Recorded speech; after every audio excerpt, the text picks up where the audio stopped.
శుభోదయం మిత్రులారా, వార్తా కథనాలపై విశ్లేషణ కార్యక్రమం టీజీటీవీ మార్నింగ్ న్యూస్ కు స్వాగతం. నేను మీ జర్నలిస్ట్ సత్య. ముందుగా రాష్ట్రంలో జరుగుతున్న రాజకీయ పరిణామాలను కనుక పరిశీలించినట్లయితే గచ్చబౌలి హెచ్సియు భూముల వివాదంపై దాన్ని పరిష్కరించే కార్యక్రమంలో భాగంగా సుప్రీంకోర్టు నేడు సాధికారిక కమిటీని ఇక్కడ హైదరాబాద్కు పంపించింది. ఈరోజు హెచ్సియు పర్యటించి దాని వాస్తవ విషయాలన్నింటినీ కూడా సుప్రీంకోర్టుకు నివేదించడానికి ఈరోజు సాధికారిక కమిటీ వస్తున్న వేళ నిన్న రాత్రికి రాత్రే గచ్చబౌలికి భూమికి సంబంధించిన ఆ 400 ఎకరాల్లో this land belongs to TG IIC అని చెప్పి అందులో రాత్రే బోర్డులు వెలిసినాయి. మరి సుప్రీంకోర్టు ఏదైతే యథాతథంగా ఉంచాలని చెప్పి ఆదేశాలు జారీ చేసిందో సుప్రీంకోర్టు ఆదేశాలను బేఖాతరు చేస్తూ ప్రభుత్వం మరొక కోర్టు ధిక్కరణకు మరి ఇక్కడ పాల్పడ్డదనే విషయాన్ని అయితే మనం ఇక్కడ ప్రధానంగా గమనించవచ్చు. మరోవైపు చూసుకున్నట్టయితే నిన్నటి రోజున ఏదైతే ఈ అడవులను నరికివేసి పూర్తిగా చెదను చేసిండ్రో చెల్లా చెదరైన ఆ వన్య ప్రాణులు ఏవైతే ఉన్నాయో అవి బయటకు వస్తా ఉన్నాయి. దానిలో భాగంగా ఇప్పటికే 2 జింకలు కుక్కల దాడిలో మృత్యువాత పడగా నిన్న రోజున మరొక జింక కూడా మృత్యువాత పడ్డది. ఇప్పటికే అందులో జింకలు లేవు నెమలు లేవు అని చెప్పి అడ్డంగా వాదిస్తున్న ప్రభుత్వానికి దెబ్బ మీద దెబ్బ అన్నట్టు ఇప్పటికే 3 జింకలు మరి ఇక్కడ కుక్కల దాడిలో చనిపోయినా కూడా ఇంకా బుకాయించే ప్రయత్నం చేస్తా ఉన్నది ప్రభుత్వం. మరోవైపు విద్యార్థులు మరి ఏవైతే ఆ జింకలను పాతయ్య అని చెప్పి ప్రచారం చేయడానికి ప్రయత్నం చేస్తా ఉన్నారో వాళ్ళు ఈ రోజు దినపత్రికను పట్టుకొని ఆ దినపత్రిక మీదుగా కూడా ఆ జింక ఏదైతే ఆ ప్రాణాలు వదిలిందో ఆ జింకను వీడియో తీసి ఆ తేదీతో సహా అందులో మరి ఇక్కడ చెప్తూ వీడియోలు తీసిన పరిస్థితిని చూసుకున్నట్టయితే ఇంకా ప్రభుత్వం బుకాయించడం మానుకొని హెచ్సియు విషయంలో మరి ఇక్కడ ఖచ్చితంగా తెలంగాణ సమాజానికి క్షమాపణలు చెప్పి ఆ అడవిని పునరుద్ధరించే ప్రయత్నం చేయాలని చెప్పి మరి ఇక్కడ పర్యావరణవేత్తలందరూ కూడా డిమాండ్ చేస్తున్న పరిస్థితిని మనం ఇక్కడ ప్రధానంగా గమనించాలి. మరోవైపు ఏదైతే కాంగ్రెస్ వ్యవహారాల ఇన్ఛార్జ్ నటరాజన్ ఏదైతే ఆమె ఆదేశాల మేరకు ఇక్కడ చూసుకున్నట్టయితే విద్యార్థుల మీద పెట్టిన కేసులన్నింటినీ కూడా మేము ఉపసంహరించుకుంటామని చెప్పి బట్టి విక్రమార్క మరి ఇక్కడ మీనాక్షి నటరాజన్ ఆదేశాల మేరకు కేసులు ఉపసంహరించుకుంటామని ఏదైతే ప్రకటన చేసిండో దాని మీద నిన్న రోజున హరీష్ రావు ఘాటు వ్యాఖ్యలు చేసిండ్రు. ఒకవైపు ముఖ్యమంత్రి కేసులు పెట్టిండు, ఎందుకంటే హోంమంత్రిత్వ శాఖ తన చేతిలో ఉన్నది. మరి ఆ విద్యార్థుల మీద కేసులు పెట్టిందంటే అది ఖచ్చితంగా మరి హోంమంత్రిత్వ శాఖతో పాటు ముఖ్యమంత్రిగా ఉన్నటువంటి ముఖ్యమంత్రి కేసులు పెడితే ఉప ముఖ్యమంత్రి కాంగ్రెస్ పార్టీ ఆదేశాల మేరకు ఏదైతే కాంగ్రెస్ పార్టీ రాష్ట్ర వ్యవహారాల ఇన్ఛార్జ్ ఆదేశాల మేరకు వాళ్ళ మీద కేసులు ఎత్తివేస్తామని చెప్పి ప్రకటన చేయమని చూస్తూ ఉంటే అసలు ఇందులో తెలంగాణలో మరి ఇక్కడ ఎవరి ఆధిపత్యం కొనసాగుతా ఉన్నది, అసలు కుక్కను తోకాడిస్తుందా తోకను కుక్కాడిస్తుందా అని చెప్పి కూడా నిన్న ఆయన ఘాటు వ్యాఖ్యలు చేసిన అంశాన్ని మనం ఇక్కడ ప్రధానంగా గమనించవచ్చు. మరోవైపు నిన్న రోజున రేవంత్ రెడ్డి అహ్మదాబాద్ లో ఏర్పాటు చేసిన ఏఐసిసి ముఖ్య కార్యవర్గ సమావేశంలో తెలంగాణలో బీజేపీని అడుగు పెట్టనివ్వబోమని చెప్పి మరి ఇక్కడ బ్రిటిషర్ల కంటే మరి ఇక్కడ బీజేపీ వాళ్ళే డేంజర్ అని చెప్పి కూడా మరి ఆయన గాడ్సే వారసుల్లాగా మాట్లాడుతూ ఉన్నాడు ఎవరు మోడీ అని చెప్పి కూడా నిన్న రోజున ఆయన తీవ్రంగా వ్యాఖ్యలు చేసిన పరిస్థితిని మనం ఇక్కడ ప్రధానంగా గమనించవచ్చు. మరోవైపు తెలంగాణలో చూసుకున్నట్టయితే మరి ఇందిరమ్మ రాజ్యం అదేవిధంగా ప్రజాపాలన అని చెప్పి ఏదైతే రేవంత్ రెడ్డి చెప్తా ఉన్నాడో ఆయన చెప్పే మాటలకు చేసే పనులకు పొంతలు లేకుండా ఉన్నది. ఆయన మాటలు ఏ విధంగా ఉంటాయి, ఆయన భాష విషయంలో ఏ విధంగా ఉంటా ఉన్నది, మరి ఏ రకంగా మరి దిగజారుడు భాష బజార్ భాష ఏ విధంగా ఆయన మాట్లాడుతూ ఉన్నాడో ఆయన చేస్తున్న ప్రకటనలు కూడా అదే విధంగా ఉంటా ఉన్నాయి. ఏదైతే సన్న బియ్యాన్ని మేము ప్రతిష్టాత్మకంగా ప్రవేశపెట్టిన దేశంలో ఎక్కడ కూడా రేషన్ కార్డుదారులకు సన్న బియ్యం ఇవ్వట్లేదని చెప్పి మరి గొప్పగా చెప్పుకుంటున్న రేవంత్ రెడ్డి దాన్ని అంతే మరి గౌరవంగా ప్రజెంట్ చేసుకోవాల్సింది పోయి ప్రకటించుకోవాల్సింది పోయి అందులో కూడా మరి ఇక్కడ తన మార్కును చూపిస్తా ఉన్నాడు. ఇప్పటికే పేగులు మెడకేసుకుంటా కనుగుడ్లు ఏదైతే గోళీలు ఆడుకుంటా అని చెప్పి ఆ లాగులో తొండలు దొరకబడతా అని చెప్పి ఏ విధంగా అయితే మాట్లాడిండో మరి ఇక్కడ ప్రకటనలో కూడా ఇంకా మరింత దిగజారి ఆయన ప్రకటన ఏ విధంగా చేసిండో ఒక్కసారి ఆ ప్రకటన కనుక చూసుకున్నట్టయితే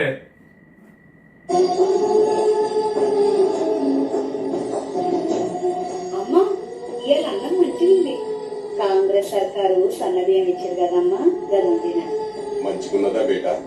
కొంచెం వేయినా? వద్దు నాన్న, మీరు కూడా తినండి. అమ్మా నువ్వు కూడా తిను. ఇన్నాళ్ళు దొడ్డి బియ్యం పెట్టి పిల్లలు ఎంత ఇబ్బంది పెట్టినావు. వాళ్ళు కడుపు నొప్పి అనేటోళ్ళు ఏం చెప్పాలో తెలియకపోతుండే. కేసీఆర్ ఫాల్తు గారు 10 ఏళ్ళు అధికారంలో ఉన్నాడు. సామాన్య ప్రజలు ఎవరైనా ఈ కేసీఆర్ ఫాల్ట్ గాడు 10 ఏళ్ళ అధికారంలో ఉన్నాడు, మాకు అన్నం పెట్టలేదు, మాకు సన్నబియ్యం ఇవ్వలేదు అని చెప్పి ఎవరైనా అంటారా? ఎవరైనా ప్రకటన ఇచ్చుకునే విధానం ఇదేనా? మరి ఇక్కడ ఒక ముఖ్యమంత్రిని, ఏదైతే గతంలో 10 సంవత్సరాల పాటు పనిచేసిన ముఖ్యమంత్రిని, అదేవిధంగా తెలంగాణ కోసం అహర్నిశలు కొట్లాడి చావు నోట్లో తలబెట్టి తెలంగాణను తీసుకొచ్చి ఈ రోజు తెలంగాణ ఉద్యమానికి వ్యతిరేకంగా పనిచేసిన వ్యక్తి చేతిలో ఏదైతే అధికారం పెట్టిందో అధికారం పెడితే ఈ రోజు ఆయన మాట్లాడుతున్న మాటలు ఏ విధంగా ఉన్నాయో మనం ఇక్కడ ప్రధానంగా గమనించవచ్చు. ఈ తరహాలో ఆయన ప్రకటనను కూడా మరి ఏ విధంగా చేసింది. ఇంకా మరో అంశాన్ని కనుక చూసుకున్నట్టయితే ఇంకొంచెం ముందుకెళ్ళి, ఎన్నడన్నా కాంగ్రెస్ సర్కార్ మాదిరి ఆలోచన చేసిందా గా సాలిగాడు? ఎన్నడన్నా సర్కారు ఏదైతే ఉన్నదో కాంగ్రెస్ సర్కార్ లాగా ఆలోచన చేసిండా సాలెగాడు అట. ఇది ఏం భాష, ఇది ఏం గౌరవం? పోనేది వీళ్ళు చెయ్యలేదు, ఎవరో బయటి వ్యక్తులు చేసిండ్రా అని అంటే మరి ఇక్కడ చూసుకున్నట్టయితే అది నిజం. అభయాస్తం అని చెప్పి ఇక్కడ చేతి గుర్తు పెట్టి మరి ఆ ప్రకటన చేసిండ్రు. ఒకవేళ ఇది ప్రభుత్వానికి సంబంధమే లేకుండా వచ్చినా ఎవరో ఆకతాయి చేసిందైతే ఖచ్చితంగా వాళ్ళ మీద వెంటనే కేసులు పెట్టాలి. ఇప్పటికే బీఆర్ఎస్ నాయకులు ఏవైతే గచ్చిబౌలిలో జరుగుతున్న అంశాలను మరి ఇక్కడ సోషల్ మీడియాలో పెడితే వాళ్ళ మీద తప్పుడు కేసులు నమోదు చేస్తున్న ప్రభుత్వం ఇలాంటి వాటి మీద దృష్టి పెట్టాలి. ఇక్కడ తెలంగాణ ప్రతిష్టను దిగజారుస్తూ ఇప్పటికే రేవంత్ రెడ్డి తన హోదాను మరిచి ఏ విధంగా అయితే మరి ఇక్కడ దుర్భాషలు ఆడుతా ఉన్నాడో మరి అదే విధంగా ఇప్పుడు కూడా చూసుకున్నట్టయితే ఈ రకంగా ప్రకటనలు కూడా ఇంత దిగజారి మాట్లాడుతూ ఉన్నాడు. గత 10 సంవత్సరాల నుంచి మరి ఇక్కడ చేసిండ్రా ఫాల్త్ గాడని చెప్పి ఏదైతే మాట్లాడుతా ఉన్నారో మరి ఇక్కడ మరి 10 సంవత్సరాలకు పూర్వం ఎవరున్నారు అధికారంలో అనే విషయాన్ని కూడా ఒకసారి గమనించాలి. మరి బీఆర్ఎస్ అనేది 10 సంవత్సరాల పాటు మాత్రమే అధికారంలో ఉన్నది. దానికంటే 50 సంవత్సరాలు ముందు ఎవరున్నారు? ముందు 50 సంవత్సరాలు కూడా మరి తెలంగాణ వచ్చే ముందు అధికారంలో ఉన్న వాళ్ళు ఇప్పుడు కూడా మంత్రివర్గంలో ఉన్నారు. పౌర సరఫరాల శాఖలో చేసిన మరి శ్రీధర్ బాబు దీనికి సమాధానం చెప్పాలి. మరి ఇక్కడ కేసీఆర్ ను ఫాల్త్ గాడంటే మరి 10 ఏళ్ల ముందు కూడా సన్న బియ్యం అయ్యని వాళ్ళు ఫాల్త్ గాడు కాదా? రాజశేఖర్ రెడ్డిని, రేవశాయను, కిరణ్ కుమార్ రెడ్డిని, శ్రీధర్ బాబును కూడా ఫాల్త్ గాడు అన్నట్టు కాదా?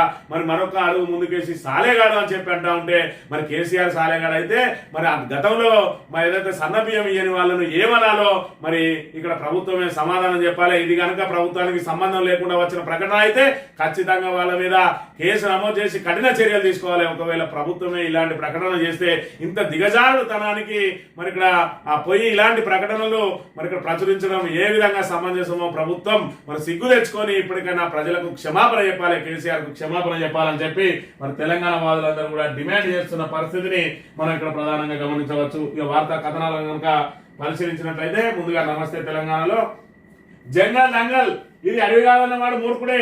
హెచ్సియులో కళ్ళ ముందు 400 ఎకరాల అడవి ప్రాంతం, అడవే కాదంటూ చట్టాలను చదవకుండా అడ్డగోలు వాదనలు, బహిరంగ ప్రదేశాల్లో చెట్లు పెరిగినా కూడా అడవే అంటున్న చట్టాలట. చెట్లను నరికేసేందుకు అటవీ శాఖ అనుమతి, అందుకు దరఖాస్తు తప్పనిసరి. జీవో 23 2 హెక్టార్ల విస్తీర్ణం దాటితే ఖచ్చితంగా అడవిని ముందస్తు మదింపు చేయాల్సిందే. అడవి నుంచి నెమలిగుడ్డును తీసుకెళ్లినా నేరమేనంటున్న వన్యప్రాణి రక్షణ చట్టం వర్సిటీలో 100 నెమళ్ల ఆవాసాల ధ్వంసం. అటవీ వన్యప్రాణి వాటా చట్టాలను తుంగలో దొక్కిన రేవంత్ రెడ్డి అడవి కాదంటూ అడవి శాఖ నివేదికతో తప్పుదోవ పట్టించేందుకు యత్నం.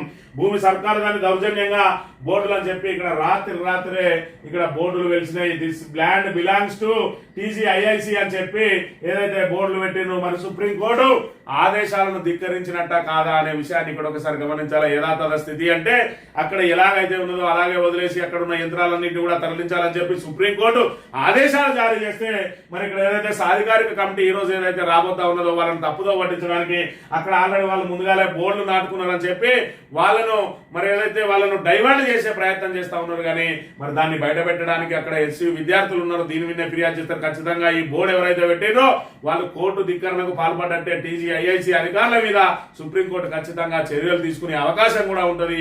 ఎందుకంటే సుప్రీం ఆదేశాలను బేఖాతరు చేస్తూ సుప్రీంకోర్టు అది belongs to TGIIC belongs to HCV అని చెప్పి మరి లేదంటే దాన్ని అటవీ ప్రాంతంగా కేటాయిస్తారా అనేది ఏది డిసైడ్ కాకముందే సుప్రీంకోర్టునే తప్పుదో పట్టించే విధంగా ఈ రకంగా బోర్డులు పెట్టిన వాళ్ళకు కఠినంగా మరి వాళ్ళకు శిక్ష తప్పదు అనే విషయాన్ని కూడా మనం ఇక్కడ గమనించాలి. మరోవైపు చూసుకున్నట్టయితే బహిరంగంగా చెట్లు పెరిగినా కూడా అది అడవి అని మరి ఇక్కడ ఆల్రెడీ సుప్రీంకోర్టు గతంలో తీర్పునిచ్చింది. 2.5 హెక్టార్లను దాటి అక్కడ చెట్లుండి వన్యమృగాలు ఉంటే ఖచ్చితంగా దాన్ని అడవిగానే ట్రీట్ చేయాల్సి వస్తుంది.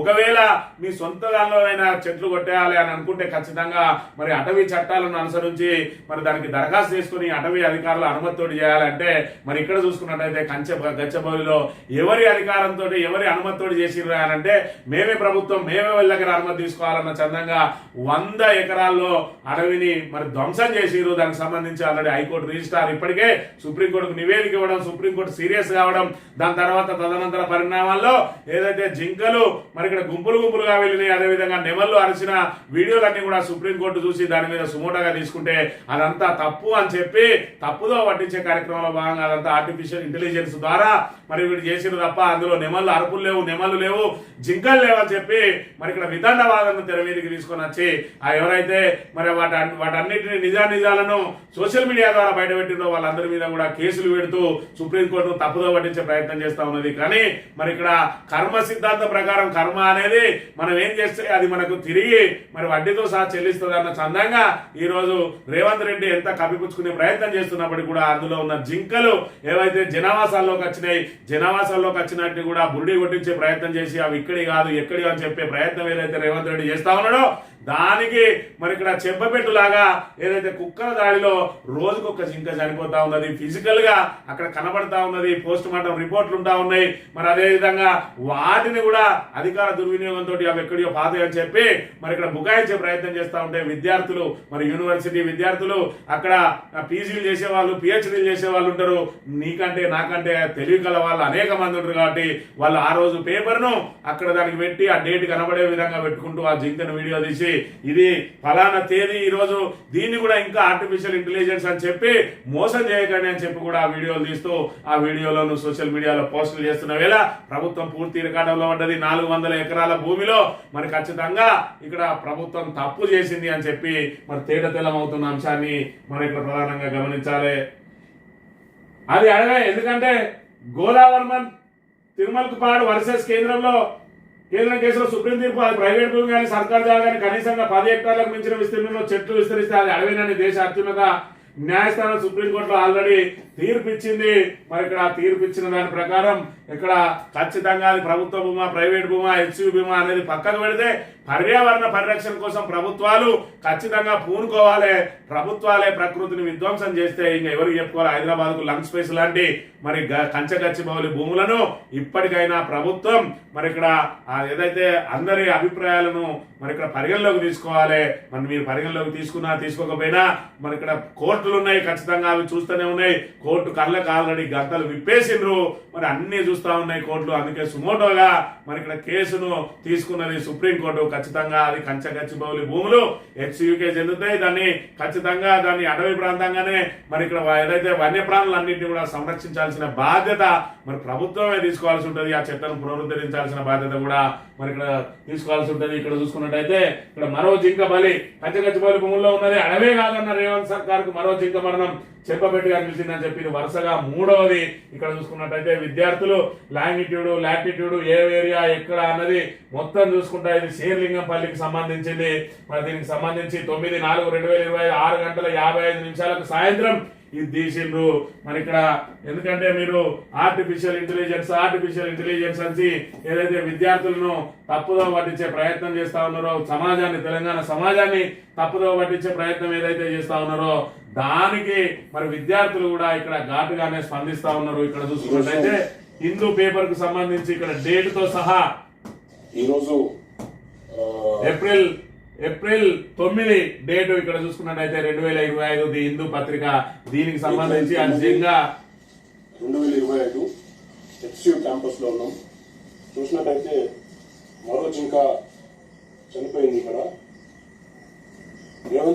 వాళ్ళు మరి ఇక్కడ విద్యార్థులను ఎవరు కూడా ఆపలేరు. విద్యార్థి ఉద్యమాలు కనుక వచ్చినాయంటే ప్రభుత్వాలే కూలిపోయే మరి అవకాశాలు కూడా ఉంటాయి. ఇంకా విద్యార్థులను మరి ఇక్కడ ఏదైతే ఆ పేమెంట్ బ్యాచ్ లాగా పొంగులేటి శ్రీనివాసరెడ్డి ఏదైతే చెప్పిండో అదేవిధంగా హెచ్యూ పూర్వ విద్యార్థులైన కూడా శ్రీధర్ బాబు అదేవిధంగా బట్టి విక్రమార్కలు హెచ్యూకు అన్యాయం చేయాలని ఏదైతే ప్రయత్నం చేశారో ఈ రోజు హెచ్యూలకు పోతే వాళ్ళని తరిమేసే అవకాశం కూడా ఉన్నదనే విషయాన్ని గమనించాలి. ఇప్పటికైనా హెచ్యూ విషయంలో ఖచ్చితంగా ప్రభుత్వం సరైన నిర్ణయం తీసుకొని తన పరువును కాపాడుకోవాల్సిన అవసరం ఉన్నది. ఇక్కడ చూసుకున్నట్టయితే సుప్రీం బృందానికి గచ్చిబౌలి అడవి స్వాగతం. కంచె గచ్చిబౌలి భూముల్లో క్షేత్రస్థాయి పరిశీలించి వాస్తవ పరిస్థితులను అధ్యయనం చేయడానికి సుప్రీంకోర్టు ఏర్పాటు చేసిన పర్యావరణ అటవీ శాఖల ఎంపవర్డ్ కమిటీ సాధికారిక కమిటీ సభ్యులు బుధవారం రాత్రి హైదరాబాద్ చేరుకున్నారు. కమిటీ చైర్మన్ సిద్ధాంత దాస్ తో పాటు మరో 3 సభ్యుల బృందం హోటల్ తాజకృష్ణరావు రాత్రి పనిచేశారు. గురువారం ఉదయం 9 గంటలకు హోటల్ నుంచి బయలుదేరి 10 గంటలకు గచ్చిబౌలిలోని హైదరాబాద్ సెంట్రల్ యూనివర్సిటీకి చేరుకుంటారు. అక్కడ కంచె గచ్చిబౌలి భూముల క్షేత్రస్థాయి పరిశీలన అనంతరం మధ్యాహ్నం 2 గంటలకు ప్రభుత్వ ఉన్నతాధికారులతో సమావేశమై వాస్తవ పరిస్థితులను అధ్యయనం చేసిన అనంతరం సాధికారిత కమిటీ సాయంత్రం ఢిల్లీకి తిరుగు ప్రయాణం అవుతుందట. మరి ఇక్కడ చూసుకున్నట్టయితే మీరు ఎవరి కళ్ళు మూసినా కోట్ల కళ్ళు ముయ్యలేరు అనే విషయాన్ని వాస్తవ విషయాన్ని గ్రహించాలి. సాధికారిక కమిటీని ఏదో తప్పుదో పట్టేయడానికి కంచె గచ్చిబౌలి భూముల లోపల ఇక్కడ బోర్డులు పెట్టి ఆ భూమి మాదే అని అంటే అసలు యూనివర్సిటీ భూమి మొత్తం కూడా ప్రభుత్వానిదే. మరి మొత్తానికి మొత్తం తీసుకుంటారా? మరి ఇప్పుడు గతంలో ప్రతిపక్ష నాయకులు కూడా చెప్తూనే ఉన్నారు, కాదైతే కేబీఆర్ పార్క్ మీదే, ఇంకా పోతే ఎన్టీఆర్ గార్డెన్ మీదే, వాటన్నింటినీ కూడా అమ్మేస్తారా? మాది కాదు, అక్కడ కావాల్సింది పర్యావరణాన్ని పరిరక్షించాలి, ప్రకృతి విధ్వంసాన్ని ఆపాలి. మరి ఇక్కడ హైదరాబాద్ కు లంగ్ స్పేస్ లాంటి ఆ భూములను ఎందుకు కొల్లగొట్టే ప్రయత్నం చేస్తా ఉన్నారు? ఇక్కడ ఆకాశ ఆర్మ్యాలు నిర్మించినట్టయితే రాబోయే రోజులలో హ్యూమిడిటీ తోటి మరి అక్కడ ఉండలేని స్థితికి చేరుకుంటారు. ఇప్పటికే ఢిల్లీకి సంబంధించి నోయిడాలో అక్కడ వడదెబ్బలకు మరి అక్కడ వ్యాపారం చేసుకోవడానికి కూడా ఎవరు పోని పరిస్థితి ఉన్నది. ఏసీ రూముల్లో నుంచి తప్ప బయటకు వచ్చి మరి ఇక్కడ ఎక్కువసేపు అందులో నిలబడలేని పరిస్థితి ఉన్నది. దానిలాగానే హైదరాబాద్ కూడా మార్చకండి. ఇప్పటికే బెంగళూరు లాంటి సిటీలు పూర్తిగా పొల్యూటెడ్ అయిపోయినాయి. మరి ఇక్కడ హైదరాబాద్ కు ఇప్పుడు పెట్టుబడులు పెద్ద ఎత్తున వస్తున్న నేపథ్యంలో ఇంకా హైదరాబాద్ లంగ్ స్పేస్ లను కూడా నాశనం చేయకుండా మీరు ఏదైతే 4th సిటీని డెవలప్మెంట్ చేస్తా అని అంటున్నారో ఆ పరిశ్రమలన్నింటి కూడా అక్కడ తీసుకుపోయి పెట్టినట్టయితే మరి ఇక్కడ హైదరాబాద్ సిటీకి మరి ఏదైతే ఆక్సిజన్ ద్వారా ప్రమాదం ఏర్పడకుండా మరి లంగ్ స్పేస్ ను కాపాడే అవకాశం ఉంటుంది. దాన్ని ప్రభుత్వం ఎత్తుకెత్తుకోవాలి తప్ప ఇక్కడ వ్యాపారం కోసమో లేదంటే రాబడి కోసమో ఇక్కడ ప్రజలను ఇబ్బందులకు గురి చేయొద్దని చెప్పి కూడా పెద్ద ఎత్తున మరి పర్యావరణ ప్రేమికులు చెప్తున్న పరిస్థితిని మనం ఇక్కడ ప్రధానంగా గమనించాలి. ఇక సిద్ధు సర్కార్ అవినీతిలో నెంబర్ 1. సొంత ప్రభుత్వంపై కాంగ్రెస్ ఎమ్మెల్యే బాంబు. సీఎం ఆర్థిక సలహాదారు సంచలన ఆరోపణలు. రాయరెడ్డి వ్యాఖ్యలతో రాజకీయ ప్రకంపనలు అని చెప్పి మరి ఇక్కడ సిద్ధరామయ్యకు సంబంధించి కర్ణాటక సర్కారు అవినీతిలో నెంబర్ 1 అని సొంత కాంగ్రెస్ పార్టీ ఎమ్మెల్యేలే ఆల్రెడీ గలం విప్పుతా ఉన్నారు. మరి ఇక్కడ దేశంలో చూసుకున్నట్టయితే 3 రాష్ట్రాలలో కాంగ్రెస్ అధికారంలో ఉన్నది. ఒకటి చూసుకున్నట్టయితే హిమాచల్ ప్రదేశ్, రెండోది కర్ణాటక, మూడోది తెలంగాణ. మరి ఇక్కడ చూసుకున్నట్టయితే హిమాచల్ ప్రదేశ్ ఇప్పటికే పూర్తిగా ఆర్థిక సంక్షోభంలో కూరుకుపోయింది. మరి ఇక్కడ వాళ్ళ పాలనా వైఫల్యం కొట్టొచ్చినట్టు కనబడతా ఉన్నది. రాబోయే రోజులలో హిమాచల్ ప్రదేశ్ లో మరి ఇక్కడ కాంగ్రెస్ ను భూస్థాపితం చేయడానికి హిమాచల్ ప్రదేశ్ ప్రజలందరూ కూడా సిద్ధంగా ఉన్నారు. ఆ తర్వాత కర్ణాటక చూసుకున్నట్టయితే 5 గ్యారంటీల పేరుతోటి అధికారంలోకి వచ్చి ఇప్పటి వరకు మరి ఇక్కడ తెలంగాణ సర్కార్ లాగానే మరి అక్కడ 5 గ్యారంటీలకు మరి మొండి చేయి చూపిన సర్కారు అవినీతిలో మాత్రం నెంబర్ 1 గా ఉన్నది. ముడా స్కామ్ లో ఇప్పటికే ఇరుకపోయి ఉన్నాడు, వాల్మీకి స్కామ్ లో ఇప్పటికే ఇరుకపోయి ఉన్నాడు.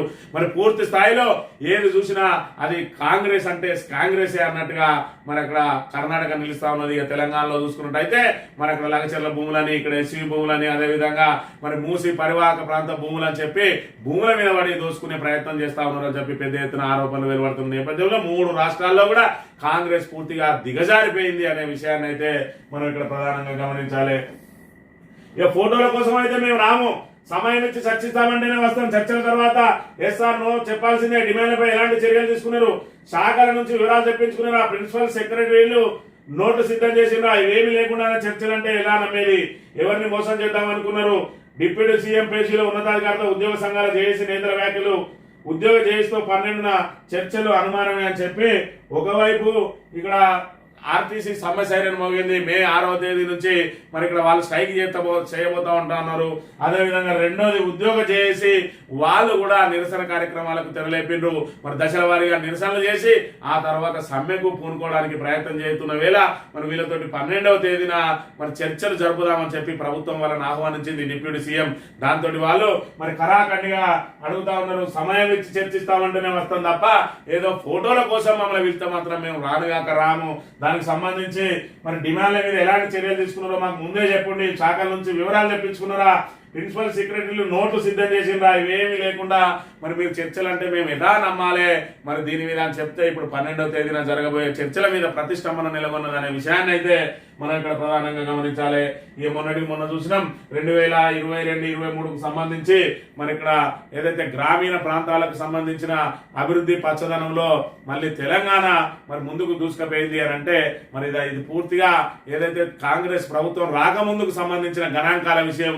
కాంగ్రెస్ ప్రభుత్వం వచ్చినాక అయితే మరి కాంగ్రెస్ ఏదైతే బీఆర్ఎస్ ప్రభుత్వం ఉన్న రోజున ఆ రోజు హరితహారం ఏ విధంగా ఉండే, పచ్చదనం ఏ విధంగా ఉండే, అదే విధంగా నర్సరీలను ఏ విధంగా కాపాడుకున్నారు, పల్లె ప్రకృతి వనాలని చెప్పి ఏర్పాటు చేసి ఏ రకంగా చేసుకుంటే ఈ రోజు కాంగ్రెస్ ప్రభుత్వం వచ్చిన తర్వాత అదే ప్లేసు, అదే కథ, అదే మరి ఇక్కడ ఏ రకంగా పచ్చదనంతో వెలిగిపోతా ఉన్నది. ఆ రోజు ఇలా చూసుకుంటే ఏ రకంగా మాడిపోయి ఉన్నది అంటే కనీసం నీళ్లు పోయడానికి కూడా అక్కడ మరి ఇక్కడ ముందుకు రావడం లేదు.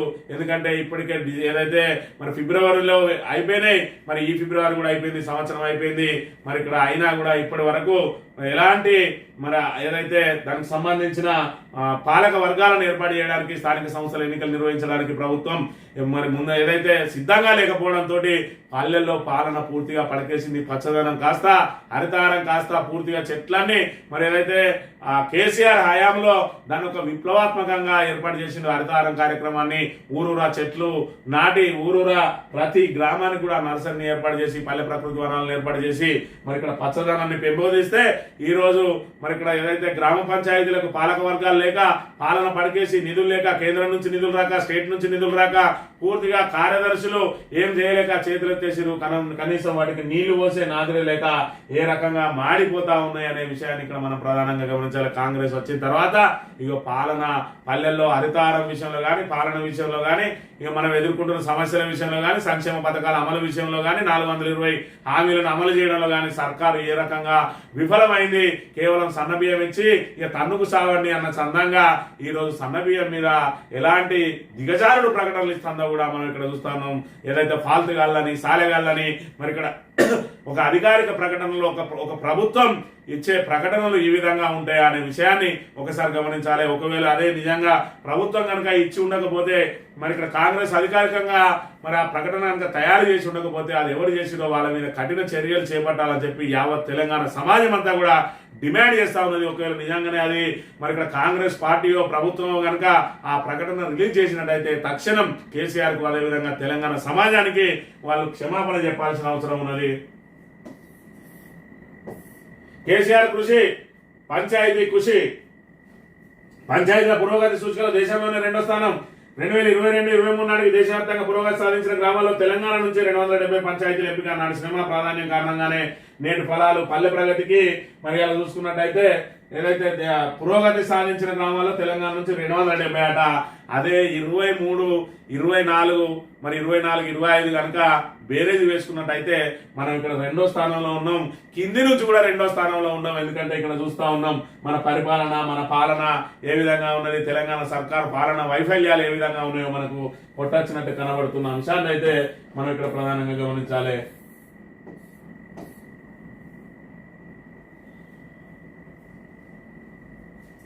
నల్గొండ కాంగ్రెస్ లో ఉపాధి చిచ్చు, గుత్తా ప్రతిపాదనకు కోమరెడ్డి చెక్కు, మంత్రి ఆదేశాలతో 3 కోట్ల పనులకు కలెక్టర్ 3 కోట్ల పనులను కలెక్టర్ రద్దు.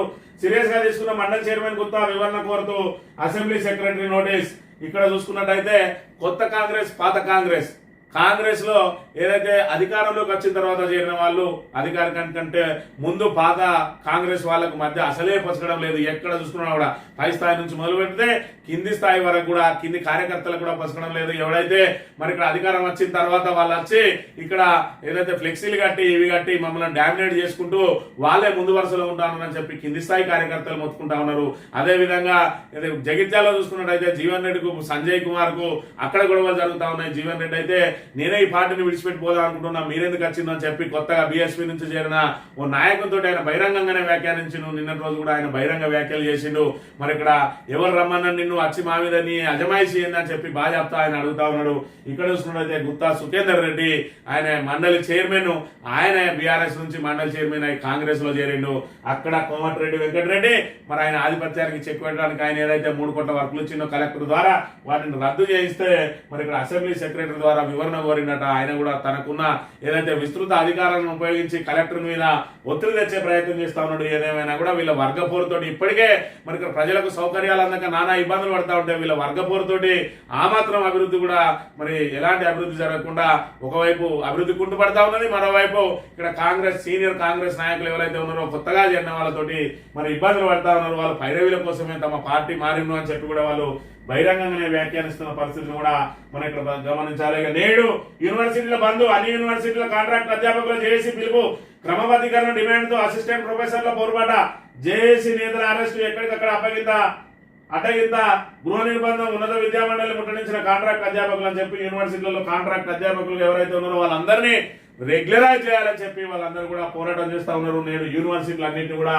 బంద్కు పిలుపునిచ్చిన అంశాన్ని కూడా మనం చూడవచ్చు. ఇక టారిఫ్ కు సాక్షి దినపత్రిక విషయానికి వస్తే టారిఫ్లకు బ్రేక్ అట, చైనా మినహా మిగిలిన దేశాలకు 90 రోజుల విరామం, అమెరికా అధ్యక్షుడు ట్రంప్ ఆకస్మిక నిర్ణయం, డ్రాగన్ కు మాత్రం సుంకాలు 120% పెంపు తక్షణం అమల్లోకి, యుఎస్ పై 84% సుంకాలు చైనా నేటి నుంచి అమల్లోకి వస్తాయని ప్రకటన అని చెప్పి ఇక్కడ చైనా అదేవిధంగా అమెరికాల లొల్లి, దాంతో పాటు సుంకాల గొడవ. మరి ఇక్కడ ట్రంప్ వచ్చిన తర్వాత మొత్తం దేశానికి సంబంధించిన అన్ని ప్రపంచానికి సంబంధించిన స్టాక్ మార్కెట్లన్నీ కూడా కుప్పగులుతా ఉన్నాయి. మరి ఇక్కడ ఆయన తీసుకునే నిర్ణయాలు అస్తవ్యస్తాలా లేదంటే అమెరికాలో ఆమోదయోగ్యమా అంటే అమెరికాలో కూడా లక్షలాది మంది రోడ్ల మీదకి వచ్చి మరి ఇక్కడ ఆయనకు వ్యతిరేకంగా వ్యాఖ్యలు చేస్తున్న పరిస్థితి, మరి ఉద్యమాలు చేస్తున్న పరిస్థితి. మరోవైపు చూసుకున్నట్టయితే భారత్ నుంచి వెళ్లిన విద్యార్థుల మీద ఉక్కుపాదం మోపడానికి ప్రయత్నం చేస్తా ఉన్నాడు ట్రంప్. మరి దీన్ని అరికట్టాల్సిన బాధ్యత భారత కేంద్ర ప్రభుత్వం మీద ఉన్నది. మరి ఇక్కడ నేను చూసుకున్నట్టయితే విద్యార్థులు స్పీడ్ గా వెళ్ళినా కూడా వాళ్ళ మరి వీసాలు రద్దు చేస్తా ఉన్నారట. అదేవిధంగా మరి ఎలాంటి చిన్న కేసు నమోదైనా కూడా వాళ్ళని తిప్పి పంపే ప్రయత్నం చేస్తా ఉన్నారు. మరి ఇక్కడ భారత్ కు మిత్ర దేశంగానే మెదులుకుంటూ కూడా భారత్ మీద ఈ ప్రతీకార చర్యలేదనే విషయాన్ని ఒకసారి గమనించాల్సిన అవసరం ఉన్నది. హై సెక్యూరిటీ ప్లేట్లు తప్పనిసరి, 2019 ఏప్రిల్ 1కి ముందు తయారైన అన్ని వాహనాలకు వర్తింపు, ఈ ఏడాది సెప్టెంబర్ 30 వరకు గడువు ఆదేశాలు జారీ చేసిన రవాణా శాఖ అని చెప్పి ప్రతి ఒక్కరు కూడా మరి ఇక్కడ ఏదైతే హై సెక్యూరిటీ ప్లేట్లు, ఈ హై సెక్యూరిటీ ప్లేట్లు అని చెప్పి ఇది ప్రత్యేకంగా మరి ప్రభుత్వమే ఏజెన్సీల ద్వారా తయారు చేస్తుంది, మీరు అందరూ కూడా మార్చుకోవాలని చెప్పి చెప్తా ఉన్నారు. ఇప్పుడైతే ఖచ్చితంగా హై సెక్యూరిటీ ప్లేట్లు అందులోనే మరి ఇంక్లూడ్ అయ్యి వస్తా ఉన్నాయి. 2019కి ముందు వాళ్ళు ఎవరైతే ఉన్నారో వాళ్ళు చేసుకోకపోతే వాళ్ళకు మరి హై సెక్యూరిటీ ప్లేట్ లేకపోతే దానికి సంబంధించిన ఇన్సూరెన్స్ కూడా తీసుకోరట. అదేవిధంగా వాళ్ళకి సంబంధించి ఎలాంటి మినహాయింపులు కూడా ఇయ్యరు అని చెప్పి ఇక్కడ ఏదైతే పొల్యూషన్ సర్టిఫికేట్ కూడా ఇవ్వద్దని ఆదేశాలు జారీ చేసిన పరిస్థితి. కాళేశ్వరం బాధ్యులపై చర్యలకు విజిలెన్స్ ఓకే, విజిలెన్స్ విభాగం నివేదికను ఆమోదించిన కమిషన్, బడాదుల వైఫల్యానికి 40 మంది ఇంజనీర్లు అధికారులు బాధ్యులను తేల్చిన విజిలెన్స్, వారిపై క్రిమినల్ శాఖాపరమైన చర్యలకు సిఫార్సు, జాబితాలో కొందరు ఐఏఎస్లు మాజీ ఐఏఎస్లతో పాటు మాజీ ఈఎన్సీలు అని చెప్పి మరి కొండంతా వేలకను పెట్టినట్టుగా ఏదైతే కాళేశ్వరానికి సంబంధించి మరి ఇప్పటి వరకు విజిలెన్స్ ఏం చేసింది అని అంటే వాళ్ళు నిర్లక్ష్యం వహించింది అని చెప్పి తేల్చారు తప్ప ఇప్పటి వరకు అందులో ₹1 అవినీతి జరిగిందని కూడా ఇప్పటి వరకు తేల్చలేదు. మరి కాళేశ్వరం మీద కుట్రలన్నీ ఏదైతే కేసీఆర్ కోట్లాది రూపాయలు మరి 1,00,000 కోట్లు వృధా చేసిందని చెప్పి ఆ ప్రాజెక్టు మొత్తం కాస్ట్ 1,00,000 అయితే ఆ 1,00,000 కోట్లు మొత్తం కేసీఆర్ జేబులో పెట్టుకున్నాడని చెప్పి ఇప్పటి వరకు తప్పుడు ఆరోపణలు చేసిన మరి ఇక్కడ కాంగ్రెస్ ప్రభుత్వం మరి విజిలెన్స్ ద్వారా ₹1 కూడా మరి అవినీతి జరిగినట్టు ఎందుకు నిరూపించలేకపోతా అన్నదని కూడా మరి ఇక్కడ తెలంగాణ సమాజం గమనించాలి.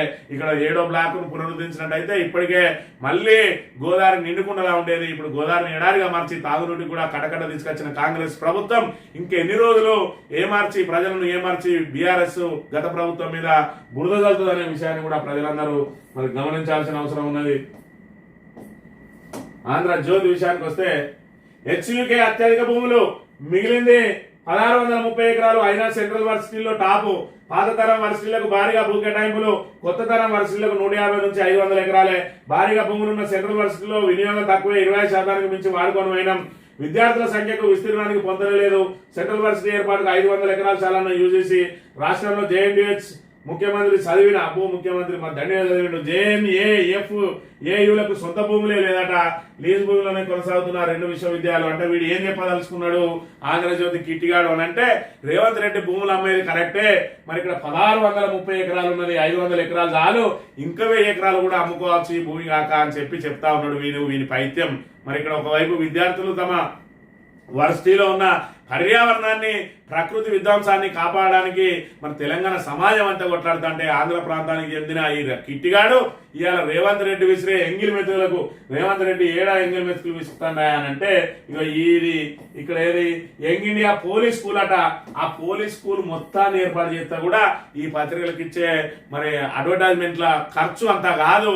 అటువంటి దానికోసం ఇంత పెద్ద పెద్ద యాడ్లు మరి ఎక్కడ ఏం జరిగినా వీనికి యాడ్ వస్తుంది, దాంతో వీని పత్రిక నిలబడుతుంది, వీడు ఆర్థికంగా పరిపుష్టం అవుతాడు. వీడు ఆర్థికంగా పరిపుష్టం కావడం కోసం ఇవాళ తెలంగాణ సమాజాన్ని ఫలంగా పెడతా ఉన్నాడు. మరి వీనికి తెలంగాణ సమాజం మీద ఎందుకు ప్రేమ ఉంటది? వీడు ఆంధ్ర ప్రాంతానికి చెందిన వ్యక్తి. ఇలా తెలంగాణను దోచుకోవడానికి, తెలంగాణలో ఉన్న వనరులను దోచుకోవడానికి, ఆర్థికంగా బలోపేతం కావడానికి వాడు ఇక్కడ మన దగ్గర పాగా వేయడానికి ప్రయత్నం చేస్తా ఉన్నాడు. అందులో భాగంగా మరి ఇక్కడ రేవంత్ రెడ్డి తనకు అనుకూలంగా ఉన్నాడు. రాబోయే రోజులలో కాంగ్రెస్ గెలిచే అవకాశం లేదు కాబట్టి మళ్ళీ కూటమి ప్రభుత్వం ఇక్కడికి రావాలి, కూటమి ప్రభుత్వం అయితే నాదే హవా నడుస్తుంది అని చెప్పి మరి ఇక్కడ వాడు రాబోయే రోజులలో కూటమి ఇక్కడ మరి ఇక్కడ బలోపేతం కాబోతుందని కూడా తప్పుడు వార్తలు ప్రచురిస్తూ ఈ రోజు తెలంగాణ సమాజాన్ని ఇక్కడ ఏమార్చే కుట్రలు పడతా ఉన్నాడు. ఇలా హెచ్సి భూములు అమ్మడం తప్పు లేదన్న చందంగా ఇలా వార్తలు ప్రచురించిండు. ఖచ్చితంగా ఇలాంటి వాడిని ప్రజాక్షేత్రంలో నిలబెట్టి వాడిని ఖచ్చితంగా బట్టలు ఉడదీయాల్సిన అవసరం తెలంగాణ సమాజం మీద ఉన్నది. ఇలాంటి ఆంధ్ర పత్రికలను మరి ఇక్కడ మనం ఇన్ఫ్లుయెన్స్ కావద్దు. ఇవన్నీ కూడా మనం ఖచ్చితంగా ఆంధ్రజ్యోతి అయితే ఈనాడు అయితే ఖచ్చితంగా మనల దోచుకోవడానికే ఇక్కడ తెలంగాణలో పాగా వేయడానికి ప్రయత్నం చేస్తున్నాయి తప్ప వీళ్లకు తెలంగాణ ప్రజల మీద ఏమాత్రం ప్రేమ ఉండదు. తెలంగాణ ప్రజలకు సంబంధించిన ఇబ్బందులు పడతా ఉన్నా, రైతులు ఇబ్బందులు పడుతూ ఉన్నా, రుణమాఫీ కోసం ఇబ్బందులు పడతా ఉన్నా, ఎస్సీ విద్యార్థులకు సంబంధించిన వాళ్ళ ఇబ్బందులను వాళ్ళ మీద లాఠీ చార్జీలు జరిగిన అంశంలో కానీ, రైతులు ఆత్మహత్యలు చేసుకుంటున్న విషయంలో కానీ, అదేవిధంగా విద్యార్థులు గురుకులాల్లో మరణముదంగా మోగి మరి నిత్యం మృత్యువాత పడుతున్నా లేదంటే అస్వస్థతకు గురవుతున్నా ఏ వార్త కూడా ఇందులో కనబడది. కేవలం రేవంత్ రెడ్డి బూటు నాకుతో ఆయన అడుగులకు మడుగులొత్తడానికి మాత్రమే ఈ ఆంధ్రజ్యోతి ఈనాడు పత్రికలు పనిచేస్తున్నాయి అనే విషయాన్ని మరి ఇక్కడ తెలంగాణ సమాజం అంతా కూడా గమనించాలి. ఇక బ్రిటిష్ వారి కంటే బీజేపీ నేతలు ప్రమాదకారులు, వారిని తరిమి కొట్టినట్లుగా దేశంలో బీజేపీని ఓడిద్దాం, తెలంగాణలో ఆ పార్టీని అడుగుపెట్టనివ్వం, గాడ్సే ఆలోచనల వ్యాప్తికి ప్రయత్నిస్తున్న మోడీ, ఆయనపై వ్యతిరేకంగా రాహుల్ ఆధ్వర్యంలో పోరాడదాం, పటేల్తో తెలంగాణకు స్వాతంత్రం, సోనియాతో రాష్ట్రం, తెలంగాణలో కులగణన చేసి చూపిద్దాం, 25 లక్షల మందికి 21,000 కోట్లు రుణమాఫీ చేసిన ఏఐసిసి విస్తృత సమావేశంలో ముఖ్యమంత్రి రేవంత్ రెడ్డి 14లో 423 మందికి నియామక పత్రాలు అందించనున్న సీఎం అట, నీటిపారుదల శాఖలో భర్తీ అట. బ్రిటిష్ వారి కంటే బీజేపీ నేతలు ప్రమాదకారులు, ఓకే ప్రమాదకారులే అనుకుందాం. నువ్వు ఈ మాట మీద నేను చచ్చిపోయే వరకు కూడా ఇదే మాట మీద నిలబడతా అని చెప్పి తెలంగాణ సమాజానికి మరి ఇక్కడ నువ్వు ఏదైతే వాగ్దానం చేస్తావా లేదంటే మరి ఒట్టేసి చెప్తావా?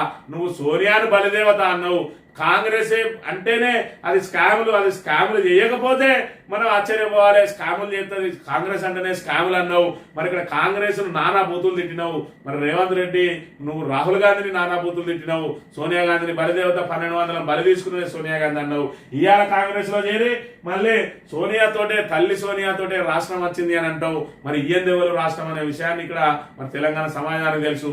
ఒక్కరోజు కూడా జై తెలంగాణ అనకుండా ఈ రోజు మరి ఇక్కడ నువ్వు పోయి కాంగ్రెస్ లో వాళ్ళందరినీ ఎక్కుకుంటా తొక్కుకుంటా వాళ్ళందరినీ కాంగ్రెస్ లో కూడా తెలంగాణ కోసం కొట్లాడిన వాళ్ళు ఉన్నారు. వాళ్ళందరినీ కూడా తొక్కిపెట్టి నువ్వు ఇవాళ ముఖ్యమంత్రి అయినావు. ఇవాళ కాంగ్రెస్ కాదంటే రేపు పోయి బీజేపీలో చేరుతావు. ఇవాళ ఏదైతే బ్రిటిష్ వారి కంటే బీజేపీ నేతలే ప్రమాదకారులని ఏదైతే అన్నావో అదే నోటితోటి నువ్వు మళ్ళీ కాంగ్రెసే ద్రోహి అని చెప్పి కూడా మాట్లాడతావు. నీ మాటలు నెట్ట నమ్ముడు. ఇవాళ మాట్లాడిందే రేపు మరి ఆ మాట మీద నిలబడి ఉండవు. నిజంగానే ఇదే స్టాండ్ మీద ఉంటే తెలంగాణ ప్రజలకు మరి ఇక్కడ బాధ్యత బహిరంగ ప్రకటన చేయి. నేను వచ్చే వరకు కూడా కాంగ్రెస్ పార్టీలో ఉంటా, నన్ను ముఖ్యమంత్రి పీఠం నుంచి దొబ్బినా కూడా నేను కాంగ్రెస్ పార్టీలో ఉంటా అని చెప్పి కనుక వీళ్ళకు ప్రమాణం చేసినట్టయితే నీ మాటలు నమ్ముతారు తప్ప కూటకో మాట మాట్లాడే రేవంత్ రెడ్డికి నువ్వు గతంలో చెప్పినావు. ఎవడు అవునన్నా కాదన్నా కేసీఆర్ తోటే తెలంగాణ వచ్చిందంటావు. ఇలా కేసీఆర్ తోటి తెలంగాణ వచ్చిందనే బోలెడు మంది చచ్చిండు, బోలెడు మంది పనిచేసిరంటావు. ఏ ఎండ కాకూడదు పట్టే రేవంత్ రెడ్డిని ఇక్కడ నమ్మడానికి తెలంగాణ ప్రజలు సిద్ధంగా లేరు. నీ పాలన ఎంత అస్తవ్యస్తంగా ఉన్నదో కూడా మరి ఇక్కడ సమాజం అంతా కూడా గమనిస్తున్న పరిస్థితిని నువ్వు ఒకసారి గమనించుకోవాలి. తానాకు మన్య క్రిషాంక్ కచ్చబోలి నకిలీ వీడియోలు 9 గంటల పాటు విచారణ, 14న మళ్ళీ విచారణకు రావాలని నోటీసులు ఇచ్చిన పోలీసులు. కంచగచ్చబౌలి నకిలీ వీడియోలని వీడెవడు ఇక్కడ డిసైడ్ చేయడానికి అనే విషయాన్ని ఇక్కడ గమనించాలి. పోలీసులు విచారణ చేస్తాను, అవి కోర్టులు డిసైడ్ చేస్తాయి. మధ్యలో వీడే కోర్టు అవుతాడు రాధాకిట్టిగాడు అనే విషయాన్ని ఇక్కడ చూడాలి. సుప్రీంకోర్టు మీద కూడా వీని రాతలు మరి వీనికి ఏం అర్హత ఉన్నదో వీడే సుప్రీంకోర్టు మరి ఆమెను జైలు ఇస్తా అని ఎట్లా చెప్తుందని చెప్పి సుప్రీంకోర్టునే ప్రశ్నించే కాడికి వేయండు. మరి వీడికి ఇచ్చే ఏదైతే ఎంగిల్ మెతుకుల కోసం ఏదైనా మాట్లాడడానికి సిద్ధపడతా ఉన్నాడు రాధాకిట్టిగాడు అనే విషయాన్ని తెలంగాణ సమాజం ఇక్కడ గమనించాలి. 90 రోజుల ఊరటాట మన ఏదైతే భారత్ మీద విధించిన సుంకాలు ఏదైతే ఉన్నాయో భారత్తో పాటు ఇతర దేశాల మీద విధించిన సుంకాలకు 90 రోజులు మరి హాలిడే ప్రకటించిండు ఈయన ట్రంప్ అనే విషయాన్ని మనం ఇక్కడ ప్రధానంగా గమనించాలి. జూన్ 30 వరకు ధాన్యం కొనుగోలు పౌర సరఫరాల సంస్థ నిర్ణయం. ఇప్పటి వరకు 1838 కేంద్రాల్లో 95,131 టన్నుల కొనుగోలు. 1,37,00,000 మరి ఇక్కడ వీళ్ళు కొనుగోలు చేయాలి. 95,000 అంటే అలా ఎంత పర్సెంటేజ్ ఒకసారి మనం గుర్తు చేసుకోవాలి. మరి ఇప్పటికీ అనేక మంది మిల్లర్ల చుట్టూ తిరుగుతా ఉన్నారు. ఎందుకంటే ధాన్యం కొనుగోలు కేంద్రాలు మనకి ఇప్పటి వరకు చాలా చోట్ల ఆల్రెడీ ధాన్యం వస్తా ఉన్నది. మరి ఇక్కడ అకాల వర్షాలకు తడిసిపోతా ఉన్నది. అయినప్పటికీ కూడా ఇంకా ధాన్యం కొనుగోలు కేంద్రాలు ప్రారంభం కాలేదు.